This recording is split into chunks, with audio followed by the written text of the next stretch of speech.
Nakauwi na ako sa bahay at may gusto lang ako sabihin dito sa personal lang naman tong 'di ba, itong mga video na to. Hindi naman siguro papanoorin ng ilan diyan. At kung panoorin naman nila wala naman silang pake kasi personal ko naman tong karanasan. So ikukuwento ko na rin. Pakiramdam ko kasi pag nasa trabaho tayo, pakiramdam ko yung karanasan ko lang 'to. Pakiramdam ko kasi sa trabaho, hindi mo dapat minsan pinapakita yung kahinaan mo, yung weaknesses mo. And then try mo na maging professional. Kasi ito yung hindi magandang side sa experience ko sa pagtatrabaho. They also making fun to your weakness. Pinagpepiestahan nila yung kahihiyan, yung ikahihiya mo minsan. Parang bullying through office. Minsan nambubuli sila ng kapwa nila. Basta may something lang na maitopic and then they making fun without considering na yung taong naapektuhan ay nakakaranas ng matinding depression at nakakaranas ng matinding emotional damage. So yun, as a person na maintegridad at at mataas yung value, binabalyo ko yung sarili ko, hindi naman gano'ng kataas, standard lang. As tao na binabalyo ko yung sarili kong identidad kasi pinaghirapan ko maging disenteng tao, maging better na version ko, then bigla lang nila sisirain yung image mo, then they making fun to you na.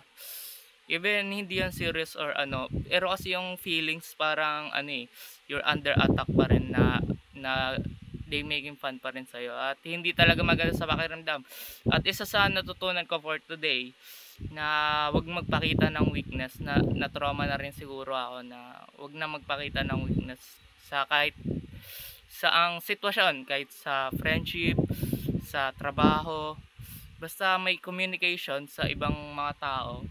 Wag kang nagpapakita ng weaknesses kasi you really hate pag pinagtatawanan na nila yung mga difficulties mo, yung mga bagay na hindi mo magawa, na nakukwento mo sa kanila na hindi mo gusto sa sarili mo. You really hate na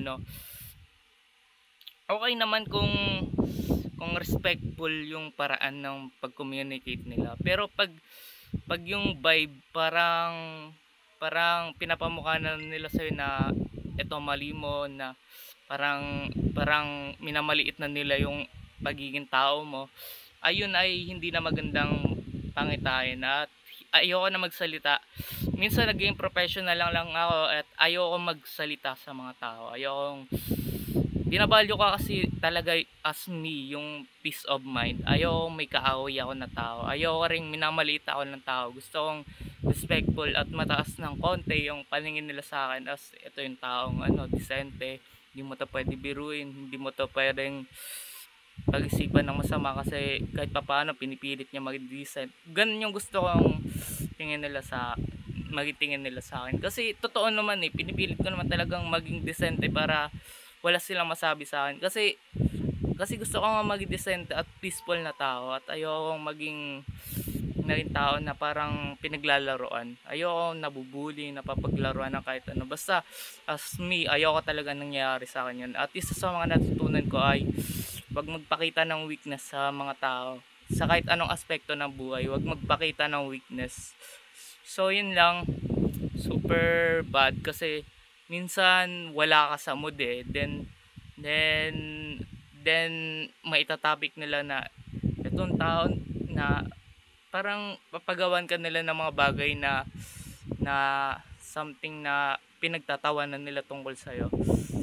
Minsan pag wala ka kasi sa mood, nakikita mo yan as something na something na nakaka-offend sa pakiramdam, na pinagtitripan ka nila yung pakiramdam dahil hindi mo lang magawa yan, dahil basta it's hard to express, pero nakaka-experience ako na hindi mo talaga dapat pakita na walang respeto ang tao ka at i-value mo pa rin yung dignidad mo bilang tao, kasi ang hirap pag minamaliit na nila yung image mo, at ang hirap pag sinisira na nila yung image mo as a person, kasi naghirapan mo i-build yung identity mo, yung character mo bilang matinong tao, tapos it's end na yung kaibigan mo, papagtawanan ka lang dahil sa mga nalaman nilang hindi mo kayang gawin. 'Di ba parang ang hirap?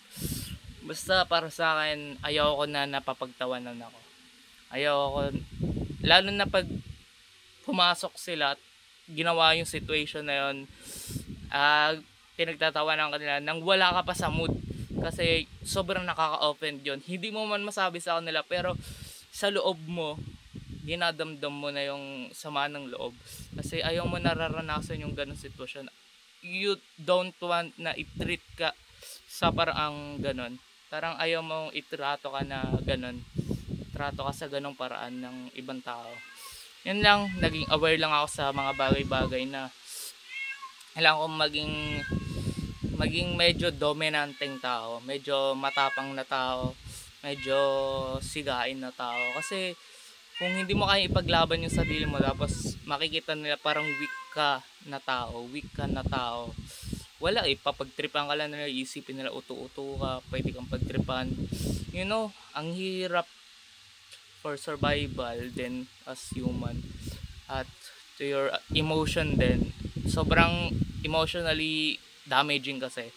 So maraming salamat sa panonood. Hanggang dito lang tong vlog ko, tungkol lang to sa stress sa buhay ko, at sa previously mga nararanasan ko previously sa sitwasyon ko rin sa buhay. So maraming salamat sa panonood, at kakauwi ko lang sa bahay, at tapos na ako sa trabaho ko sa SPS, at titingnan ko kung anong sunod ko ma-applyan sa susunod mga kabanata ng buhay ko. So yun, mag-update ako. Hindi ko naman ina-expect na panoorin itong video na to, pero para sa akin okay na to, kasi nakikita ko na may changes sa buhay ko, na nag-update ako tungkol sa mga pangyayari sa buhay ko. Minsan kailangan ko lang ng konting share ng naiintindihan ko. Parang gusto ko lang nararanasan ng iba kung sino ako, parang ganun.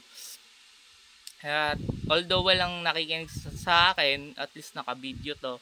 So mapapanood ko to eventually sa mga susunod na araw, like sharing my thoughts. Yun lang. See you at my next video.